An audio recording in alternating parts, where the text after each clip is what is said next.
I'm Mina Malik Hussain and you're watching The Coffee Table, and you know we love to talk to doctors on this show. We love to pepper them with all sorts of questions that I'm sure that they find really basic, but it's really helpful for us.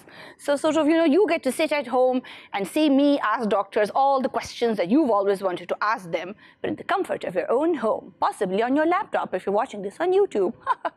So today we're going to be talking to two wonderful ear, nose and throat consultants about various ENT issues that people suffer from, particularly in Pakistan, because, this is where we are. And it's really interesting because, I'm a big science nerd anyway, so I'm really looking forward to this conversation. Joining me on set today is Professor Brigadier Dr. Anwar ul Haq, who is a professor of ENT at the CMH Medical College in Lahore. He is also a consultant at Hamid Latif Hospital here in Lahore, and he has worked in Somalia and trained in the United Kingdom in 2002. Somalia, wow. And joining us from Islamabad is Dr. Shayan Ansari, who is a head and neck / ENT surgeon at Shifa International Hospital and has worked in Scotland and Cape Town. So really international set of doctors here. Welcome to the show. Thank you. So I'd like to sort of begin at the beginning, Doctor. And when we talk about ENT, we're talking about ear, nose, and throat. Yeah. So why do we look at all of these three parts of the body together? Because developmentally and anatomically they are related to each other. Your ears, both of your ears, they are connected to your posterior part of the nose through the tubes, and the infections of the nose and the throat, they can travel from the throat to the ear and ear to the throat as well. And if you breathe, you can find out that you can, if you're breathing through your nose, that passes through your pharynx, throat, and going down into your trachea. And there is a cross junction at the level of the, your throat. Your airway is usually open all the time, and we keep on breathing. And at times, when we want to swallow something, the upper part of the airway, it shuts up, and the food passage that opens, and it goes into your stomach. So that is just like a crossing with signals, and once one kind of traffic has to stop to pass another kind of traffic, you can say this is, because we swallow very less and breathe all the time, so it's just like a train crossing a road. Train comes very infrequently while the traffic is in flow, and there is a gate that closes when the train has to pass. So that is just like a crossing. So they all are linked together, and once your nose is blocked, then you have to breathe through your throat, through your mouth. Awfully and then, uncomfortable. Yeah, it is uncomfortable, but they're related to each other. God has given you two paths. Basically, your breathing is so necessary that you can't stop it, but your nose blocks. Everybody knows his nose blocks. That's true. So that is an emergency pathway for your air, for your breathing to your lungs, so that your oxygen requirements are met all the time. Yes, quite right. And it's a very delicate balance of all of the things as well. Yes, it is extremely delicate. And all these things, they do happen in a fraction of a second. You never know when your air passage is closed and when you swallowed. And you swallow things and then it opens up again, and you really don't realize. But this is such a, complicated and such a sophisticated mechanism. If there is any problem in this area, there is stroke, people, they don't receive message from the throat to the brain to shut up your the airway.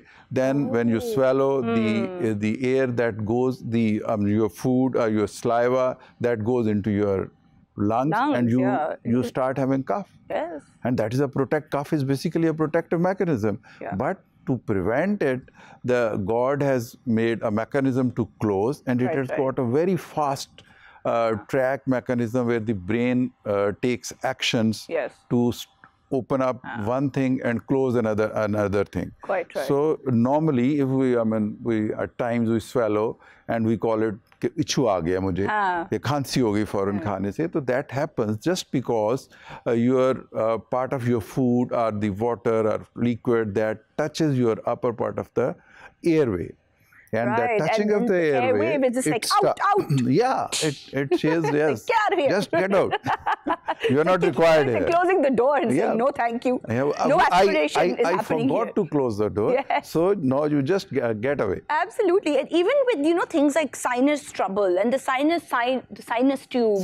Sinusitis or sinus Exactly. tube. And they're so narrow. And even with the ear, and balance is also such a delicate thing that it really doesn't, on one level, it's almost to me amazing how we sort of maintain these systems without even knowing we're doing it, but it's also at the same time, it's so delicate. Like balance, for example, is all dependent on the liquid in your ear. Yeah, first coming to the sinuses. Sinuses, basically there are many sinuses. Really? Two bigger sinuses are over here in your cheeks. Oh, I thought those were the only ones. No. Like these two. And there are two are over here. Oh. And they are about 10 around. 10? Between 10 around on each side between your eyes. Oh, and there are God. two at the back of your nose. Wow. And the upper part of your throat. And those must be like tiny tubes. No, they are quite adequate in size and has got, say, your one maxillary sinus can have 20 milliliters of fluid in it. Really? Yep. So, but the Although opening. I suppose anyone with a runny nose can be like, yes, absolutely, even more than this. And these all sinuses, they come out. Their secretions are formed over there. We call it, nasal secretions. And the God has made a mechanism like a brooming, Right. and they come into your nose, and then they go back to your throat, and we always swallow. Okay, so the function of that liquid, of synovial liquid, is to kind of keep the sort of nasal cavity clean. Clean, and it has to, keep on draining all the time. And with experience, now, if somebody talks to me on telephone, Yes, you I can can find out. yes. I can find out that person has got even polyps in his nose. Really? Yes. Just from listening? Just from listening. That's very cool. And A that very happens regular show. not very infrequently. That happens very frequently. Yeah. And it does happen because when even the patients come, and without seeing, I can tell that without seeing inside the nose, I can tell that you have polyps in your nose. That's great. And I want to talk more about polyps. I'm glad that you brought that up. Hi, Dr. Shayan. Can you hear me? Hi, yes, I can hear you very clearly. Great. Excellent. Welcome to the show. So, Dr. Saab, we've been talking sort of generally about sort of, what the ENT system entails and how it's such a delicate balance. So what are the sort of common problems that you see clinically when people come to you? So what are sort of common ear, nose, throat ailments that people seem to have? Your first, comment which you were talking about, that ear, nose, and throat are all grouped together. Yes. And one of the reasons, Dr. Saab mentioned was they are interconnected. Yeah. And secondly, their diseases are also interconnected. So if you have any problems in your nose, you will end up having problem in your ears and throat. Yeah. So on the lighter side, you don't want to go and see three specialists. You want to see one person who can sort all three out. So that's why we are all 3-in-1 people. So now the most common things which we see, especially this time of the year, is allergies. We see nasal allergies, flu, cough, and then followed by sore throats. And so these are the commonest thing which we see not only in adults, in children as well. And they are the things which make an effect, basically. And that's the majority of our workload. Yeah. So, Dr. Shayan, is it just me, sort of as a lay person, or do you think that people's allergies seem to have increased over time? Like, it's like wherever you look, somebody's got allergies now. Do you feel like this is something that has been sort of developing? This is a trend that's increasing over time, people with allergies? Well, see, as the time is passing, we are getting more and more aware of things. Oh, okay. So that's why all the diseases are getting more commoner these days. Secondly, as Dr. Saab mentioned, that environment pollution makes a lot of difference, and they are the causes of allergies. And that's the reason why we are seeing more problems with allergies nowadays, because our environment is very polluted, or we have got more things in our environment. And third common is with allergies get people do get transmitted genetically. So they are Oh. atopic people. So, as it's passing on, people are getting more and more atopic, and they are developing allergies with the passage of time. So allergies, I also agree with you, they are increasing with the passage of time. And these are the number of factors which make it. So it's a nation of worsening air quality and increasing pollution. But I didn't realize that with allergies, there's a genetic component as well. So if you have a parent who's prone to allergies, then you might also be prone to allergies. Yes, in fact, this is quite genetic, Oh. and if the parents, they have got allergies, the children are they are more likely to have allergies. They're 100% children, they do not. Yes. But anyhow, there is a more likelihood of developing allergies. People are very, very much worried. The Yes. husband and wife comes and they say, the allergy that may be transmitted from from my partner to me. I say that it's not going to be transmitted to your partner, but that is going to be transmitted to your children. Quite right. So this is a genetic problem, and the people normally the allergy doesn't remain all the time. That comes when the allergen is around. Say that is in a specific season, maybe in spring or something else. Then at that point in time, then the patient is going to have allergies. They usually come. They are less. They are more, and they are intermediate, and they are no more.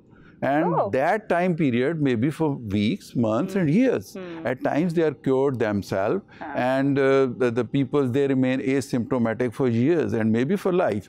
But mind it, there is no, permanent cure with the doctors, which can relieve them from allergies lifetime. But by the grace of God, normally, they come, they go, and they fluctuate. So the same way we tell the patients that you have to take medication according to the severity of the disease. Quite right. If the disease is more, you have to take more medicine. Yes. If the disease is less, you have to take less medicine. Yes. If it is no more, then you have to stop it, and you can start it again. Whenever there is allergy, then you have to take it. Yes, it is as and when, but that as and when is not on daily basis. Quite That right. is basically on seasonal basis.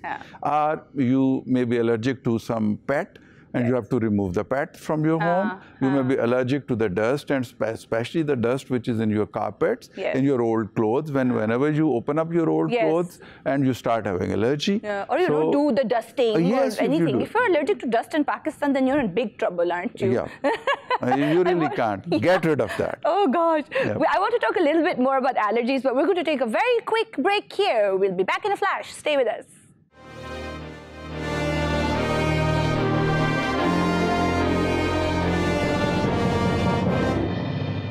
Welcome back to the coffee table. We're having a fascinating conversation with ENT consultants, Professor Brigadier Dr. Anwarul Haq and Dr. Shayan Ansari. And before the break, we were talking about allergies. So, Dr. Shayan, could you tell me, how does one define an allergy? Because I do feel like it's often used as a blanket term for lots of things. Okay, so allergy, what it actually means is there's something in the environment that your body doesn't like. Okay, Right. So it could be food, it could be clothes, it could be the stuff in the environment, the air you're breathing in. So any of these things which don't suit your body, the body is going to react to it. Okay, Right. so there are small stuff which are called allergens, which Dr. Saab mentioned, and these are the which they go in your body and the body starts to fight it. Right. Okay, and whichever part of the body is exposed to these allergens or this things which your body don't like, they're going to react to it. Right. Like for instance, if it's something in the environment like pollen or dust, then the first thing that will come in contact is your nose, Right. because nose does the filter mechanism. Yeah, I'm so breathing now your body and is not thinking, going exactly. So in that way, it's nose is going to start reacting to it. You start going to have problems breathing through the nose. You start have runny nose, you're going to have sneezing, and symptoms like that. If it's something like cloth, it touches your skin, then you'll start having eczema with that, because that's the part of the body that's getting exposed to it. If it's something like pollen, it can expose your eyes, then you can have itchy eyes, runny eyes. So this is what allergy is. Allergy is a term which we use for our body not liking something in the environment, or which is not part of your body. So this is how it manifests the symptoms. Right. Now, the important bit, which Dr. Saab mentioned, that when you are having symptoms, you have to take medications, because that's the only way you can avoid it. And there's exactly, and when that exposure stops, then you can stop the treatment. Okay. And the treatment first step is to avoid it. Basically, avoid the allergen, and you stop the exposure. Like if you have a cat, a dog at home, try to get rid of it, basically, so that you're lessening the exposure. Yes. So that's the best way of defining allergies and how to manage it. But if it's like a pet dander allergy is something that we can still manage, or if there's sort of, let's say one is allergic to, I don't know, synthetics, then you can stop wearing synthetic materials or earrings or whatever. But when we were talking about pollution, for example, we can't do much about the air that we breathe, or we can't do much about dust, for example. And in a country like Pakistan, there's lots of dust. Yes. So what does one do? I personally feel most of the time here in Pakistan, the allergen is externally there in the environment, and you really can't get rid of it. You have to move around. If you say move from Lahore to Islamabad, you may not have allergy. There are a lot of pollen in Islamabad, and that pollen is not here, and you are allergic specifically to that pollen.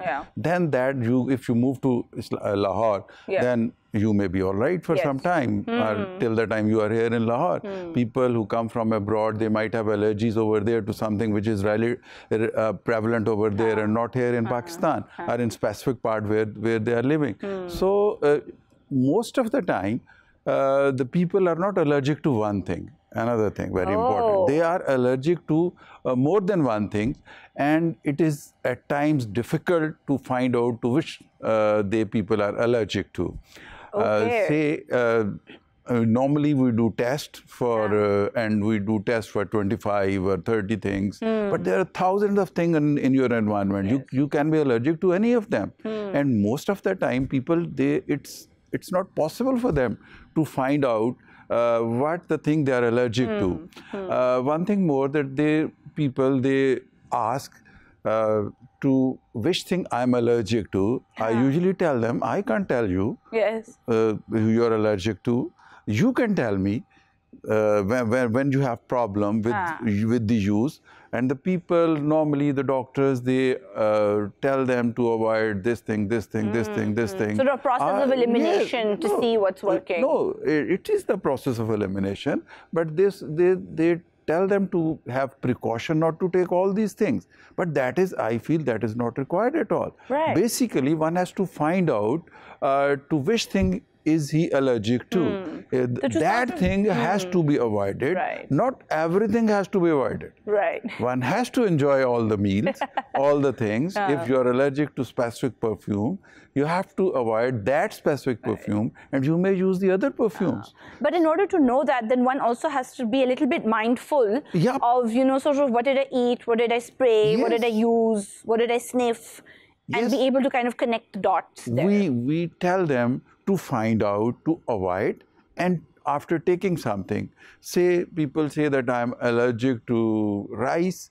I say, okay, take rice, and if you start having symptoms, you are allergic to rice, don't take rice. But if you do not develop symptoms by taking rice within hours, then you should enjoy rice. It's not, avoidable at all. Yeah, absolutely. Like, Dr. Anwar, I read, when I was doing research for this show, I read about a Korean study, which then, in the sort of mid-2000s, where they were studying people with chronic allergies. And like you said, allergies are often you have to manage them throughout your life. A lot of people aren't sort of cured of allergies, which makes sense, because if you're allergic to dust, for example, dust is everywhere in the whole world. But people with chronic allergies, thank you, were apparently 50% more likely to suffer from anxiety and depression. Now, what do you think of that correlation? Yes, if you have anything which is life-lasting, which remains more in your body, and you can't go out, you can't enjoy things much, you're allergic to so many things, you develop symptoms. You are in agony most of the time, so you are prone to have depression and anxiety. So this is much more likely, whatever disease is there, which is long-lasting, yes, and you are not cured out of it, and you find the ways and means and try this thing, that thing, try different doctors, different kind of medications, allopathic, homeopathic, and the desi medicines. Quite right. You're not cured. If you're not cured, you definitely get depressed, and you get frustrated, and you feel that something is missing in my life. And then your quality of life is affected. Yes, the quality of life is affected, and if you can't hang out with your friends, you really feel that you are deprived of something, and if that deprivation can lead to anxiety and depression, of course. See, the people who have got, ringing sounds in your ears. Yes, that thing, that is so much tell me more depressing. about that. It's horrible. I think everybody's had it at some point. Yes. But maybe Dr. Shayan can tell us a little bit more about this. Dr. Shayan, tell us about, it's called tinnitus, isn't it? When, you have a ringing in your ears. Absolutely. The sound you're getting in your ears is called tinnitus, the extra sounds, which shouldn't be there. The important fact with the tinnitus, or even with the allergic rhinitis, is that it affects quality of life. And anything that affects quality of life will make you depressed. Like, there are quite unlucky people who are allergic to salicylates, which is present in all the makeup you use. So you can well imagine, if you can't use makeup, how depressed people would be, especially ladies. Everybody likes a bit of lipstick. So coming back to tinnitus is basically a sound which your brain is listening to and is not present. So it's kind of a hallucinating sound, a hallucination auditory, which your mind is getting.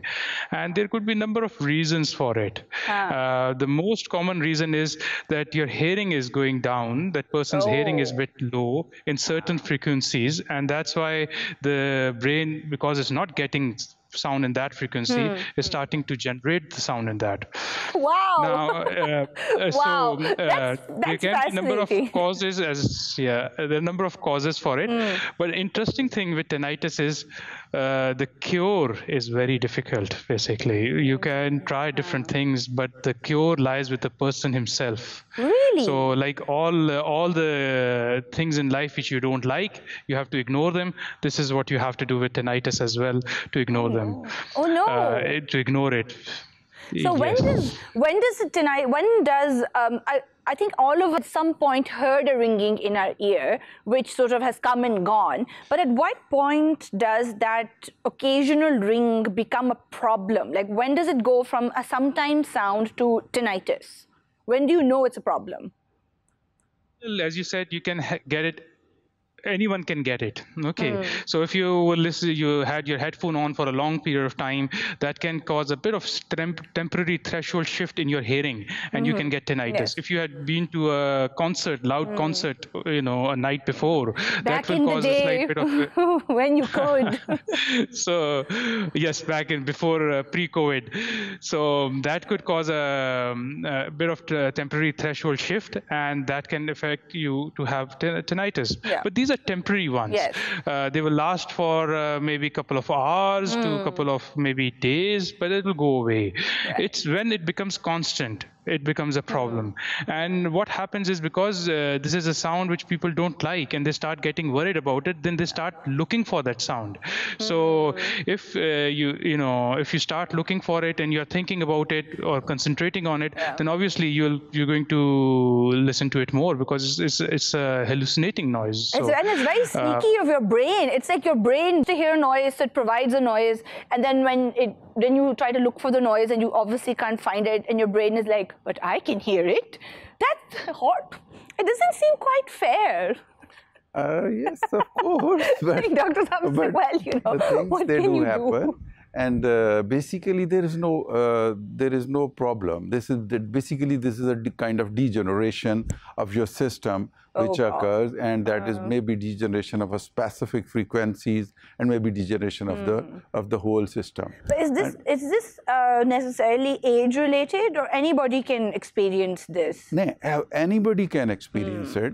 And most of the time, there is no specific reason, except there is some kind of deafness. But at times, there may be very, very serious reason for it. Right. In my more than 30 years of career as ENT consultant, I had been advising MRI just to say and tell the patient that this disease is going to be very, very rare, and there is a 99.999% chances that you will have MRI normal. Yes. But after about 33 years, I found a person who developed an acoustic neuroma, which is a tumor related to the nerve which connects your ear with your brain. Ooh. That was a tumor, and just last night, in my clinic, I saw that patient. I advised him 2 days ago, and he came back and he has got acoustic neuroma. He has been seen, because normally we don't go for the test, but we should not forget that it could be a serious disease. But once we find out there is nothing serious about it, then I usually tell the patient, please try to avoid it. And try to ignore it, rather avoid it, try to ignore it. If you really don't ignore it, you don't have another choice. That's true. You can't do anything but you can't do anything. And another thing very important about the tinnitus is that is not very prevalent during the daytime. You really listen much because there are other sounds. You're not attentive. Your attention is to the people and their sounds. But when there is quiet, and especially during the winter when there is no air condition, there is no fan on, so you listen more and you are more disturbed. And this is a disease which really takes you to severe depression, and even there are reported suicides with tinnitus. Although this is absolutely no disease, and one cannot die, one can't have anything else except one is disturbed by listening all these kinds of sounds. And it is very important that some patients, they have got a very firm belief that there is some kind of insect in their ear, and that is creating some kind of sound. Find an answer and now, to that. fortunately, we have got cameras and put it in and tell them everything is all right. There is no, there is no ant inside. There's nothing. So the reason is beyond. There are basically 3 parts of the ear: the external, middle, and internal, and then is the nerve. So the problem is not in the external, not in the middle ear. The problem is beyond the middle ear. That is usually not even in the inner ear, rather beyond the inner ear, in the nerve or in the brain. That is a degenerative process. This is reminding me of a Edgar Allan Poe short story, The Telltale Heart, where somebody murders someone and they keep thinking they can hear their heart beating, and it's their guilt basically. But it's something that's really serious. We're going to take a very quick break and pepper our ENTs with more questions in just a moment. Stay with us.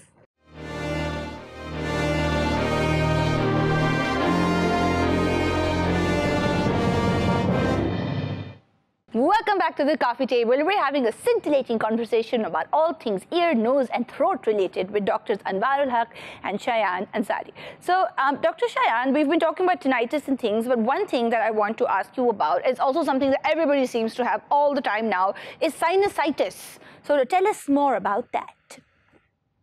So, as Dr. Saab explained about the sinuses, there are 4 groups of sinuses on each side of the face, basically.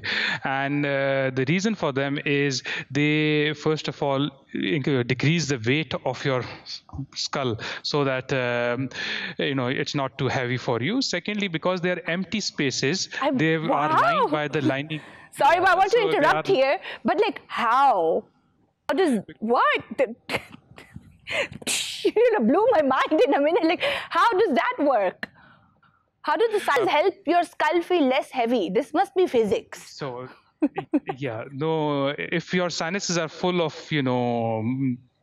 any disease, you'll feel your head is heavy, basically. Yes. So this is because of that. The skull, you have to keep it light. If it was all bone filled, it would have become quite heavy. That's so one is to lessen the weight of the skull. Secondly, there are empty, rooms which are lined by the lining which lines your nose. So when the air goes in, it gets filtered, moisturized, and resonates inside as well.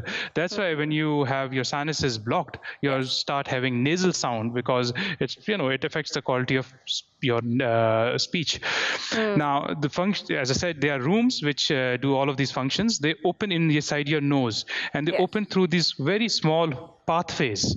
Now, if you have any problem in your nose, like allergy-related congestion or any infective process going on, absolutely, it can get your lining of the nose get a bit swollen, and when it gets swollen, then these pathways get blocked. So if these pathways get blocked, then whatever is inside the sinus, that all the muck or the excretions or all the mucoid stuff will stay inside and will get infected and will cause all the pain, heaviness, and will cause you the sense of the nose is blocked all the time. So that sensation also comes up when you have your nose is blocked. So that's why these days we call this as rhinosinusitis, because the nose is also part of the inflammatory process which comes with the sinuses. So this is what sinusitis is. Bit technical, but that's how you can explain it. I'm fascinated. The technicalities are what exactly we are looking for. But again, I assume that because these things are and these inflammations are happening more, again, because of pollution and because of the environment. And Dr. do you feel like people are getting sinusitis more? Yes, that is a reason. Pollution causes, of course, sinusitis, and in reaction to infection or in reaction to some allergen, the lining of the sinuses and lining of the nasal cavity, it swells up.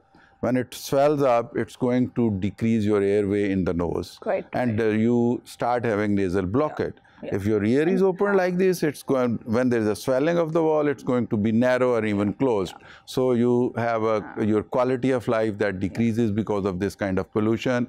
Inflammation, infection, and allergy, these are going to be swollen, and they may cause blockage of your nose, which very, very important for your quality of life. And like Dr. Shayan said, the point of breathing through our nose is that filtration process. And like you mentioned in the previous segment, when we can't breathe through our nose efficiently, we breathe through our mouth. But then that means that when we breathe through our mouth, that filtration isn't happening. Yes, it does. It is relatively less filtered, of course, but anyhow, when we require more oxygen, we can't breathe through our nose, because when we run, we always breathe through our mouth, but that is for a shorter time period, but most of the time we usually breathe through our nose, and that enters. And very, very important, a person can breathing in Jacobabad and a person breathing at Siachen. The God has made such a beautiful mechanism. The temperature is regulated from the exterior to your windpipe. If you're in Jacobabad, then the temperature is 52 degrees centigrade, and you're breathing at that. When it goes back to your throat, in the throat and back of your nose, that temperature comes to around 37 degrees centigrade. Wow! So it is air conditioning. Yes, this is conditioning. Yes, a few seconds. And in the same way, if you're breathing at Siachen, the temperature from minus 20 degree, it may go back when it goes to your respiratory system. Lower respiratory system, the temperature is more or less 37 degree, plus minus 1 degree centigrade. So this is a huge benefit of nose in breathing by doing air conditioning. It's not only temperature, it's not only humidity, it's not only filtration. Basically, all these things are being done by your nose to whenever you breathe through your nose. And you know, Doctor, once I was reading, because I read lots of different things, about how Neanderthal man, which was like earlier version of man, had a specifically very big nose because it was adapted to breathe the air that existed on Earth back then. And then we've our noses have evolved over time to then kind of adjust to life as it is now. I find that you can really say, fascinating. This is Darwin's, you can say. Yeah. There is an evolution, and with the survival of the fittest, there are changes coming all the time. Yeah. And the God has made insan as Ashraful Makhlukat. Yes. And that's superior to everyone. That's So that is basically probably, if there are changes, they are relatively towards the betterment. Yes, quite And absolutely. And that betterment may be because their sinuses or their the breathing system may be slightly different and orthodox. Yeah. Now we can say as compared to now the people, the species who have survived all this. Yes, quite right. Dr. Shayan, I know that you and Dr. Anwar both do surgeries as well. And apparently, and again, because I'm sort of looking at trying to sort of talk about common things that people experience, and one of them is thyroid trouble as well. And I believe that ENTs do look at thyroid management, and there are surgical options for that as well. Could you tell me a little bit about that? So yes, thyroid comes under our ENT domain as well. Thyroid is a kind of a generator for your body. That's how I explain to people. So if it's working more, if you attach a bulb to the generator and you increase the speed of the generator, you'll see the bulb go very bright. Yes. And if you decrease the speed of the generator, it'll go dull. So that's how your body is like. If the thyroid is functioning at a higher metabolism, then you will be very anxious, bright, you have palpitations, sweatiness, and on the other hand, you'll become dull, fatigued, tired, cold intolerant, and other symptoms. Now, what happens is once people come to us, we have to first of all find out what is the problem with the thyroid. Now, whether it's working, if it's it's work that's causing the problem, whether it's a hyper, like working more, or hypo, which is working less. And if it's either of these, then obviously we give them medications to sort it out. Now, sometimes you can get lumpy, bumpy thyroid, and it is very common in females. So if I go and take females in the age group of 40 to 60, and we check their thyroid with an ultrasound, I can say easily 30 to 40% of them will have lumpy, bumpy thyroid. So but that doesn't mean that we have. Is that an aesthetic thing, or is it? No, some of them won't even notice that their thyroid has got lumps and bumps in it, basically. But if these lumps and bumps get bigger in size, then you can notice them. And I'm sure everyone would have seen people with large, big thyroids hanging out of their neck, basically. So these goiters. So what happens is these lumps starts to get bigger in size. Now, when these people come to us, we do certain tests to find out if there is anything suspicious going on in these lumps. So if there is something suspicious going on these lumps, then obviously we have to sort them out and take them out. So that's when the surgery role comes in. Or secondly, when these lumps become so big that they start affecting their breathing or eating and drinking, then we decide about surgery and we plan to take these, take the thyroid out. So thyroid disease, to recap, thyroid disease is one of the common problems, and surgery is not the only management for it. That's the important thing. Right. So first of all, we have to see what is wrong with the thyroid. If it's it's the functionality of it, then obviously we can take help with our endocrine colleagues and look into it managing with medications. But if it is the structure of it which is either suspicious or is quite big, that is causing symptoms, then obviously we take them out. That's fascinating. I thought of thyroid as bumpy, but it's true. That's what a goiter really is, a massive sort of growth then. Dr. Saab, I feel like when we do shows now, and we can't sort of not ask about COVID because it's now become such a part of our lives.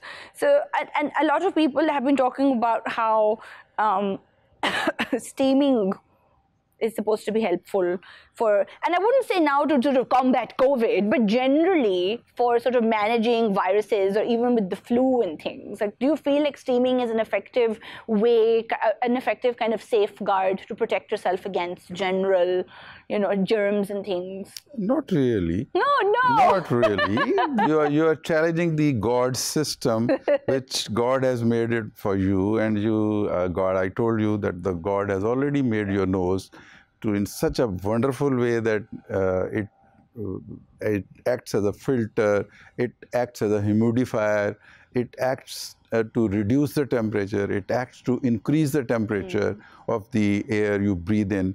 So actually, it has got not much effect, but because of the temperature of the steam, because when we are running or we are anxious, we don't have blockage of the nose, because the hormones, they secrete in such a way that it shrinks. Right. And when it shrinks and your nose is open, and when it is hot, you are exercising, or you are in the bed when you warm up inside the blanket, then your nose relatively opens up as compared to when you are in because cold. Because heat dilates everything. Yes, in heat.